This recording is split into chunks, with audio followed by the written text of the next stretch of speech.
doing this. And part of it is to understand that there's a lot of confusion that often comes from the use of different English words for things that are, or the use of the same English words for things that are very different in the original text.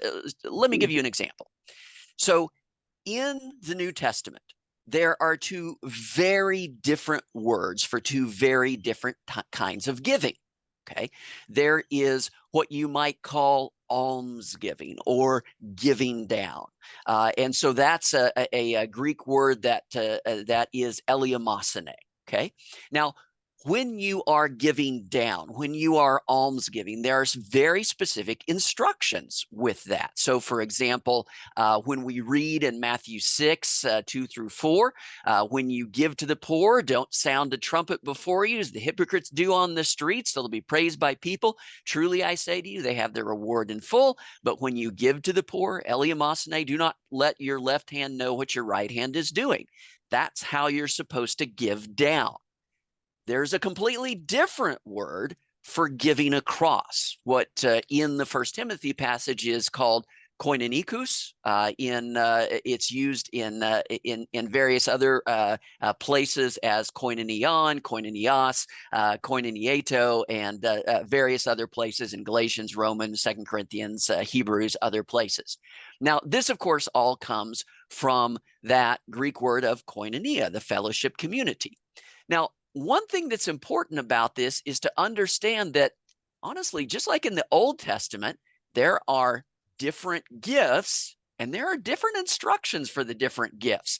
And you're not supposed to mix and match those instructions for the different gifts. That didn't work out well in the Old Testament, and it actually doesn't work out well for us.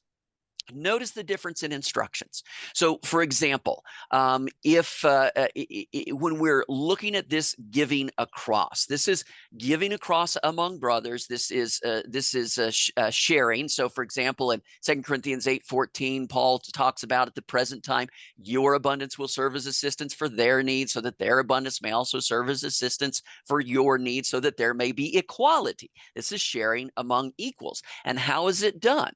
2 Corinthians 8:24, therefore openly before the churches, literally in the face of the churches, show them the proof of your love and our reason for boasting about you. Or, how does Paul start out his fundraising appeal in 2 Corinthians 8? He starts out telling a donor story. He talks about the Macedonians and the wonderful things that they had done. And, in 2 Corinthians 9, in verse 2, he says that he actually had already told the Macedonians about the Corinthians' commitment that they were going to make this gift.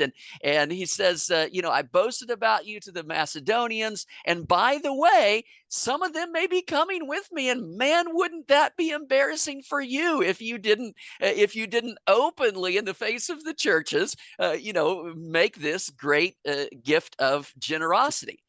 Now, wait a second. How does that fit with Jesus saying, don't let the left hand know what the right hand is doing? These are two different words. They're two different kinds of giving. And so we don't try to shoehorn them together and say that, no, those are two different animals. If you are almsgiving, giving down, that is to be done according to the instructions for that kind of giving. If you are sharing across with the fellowship community, that is to be done in a different way.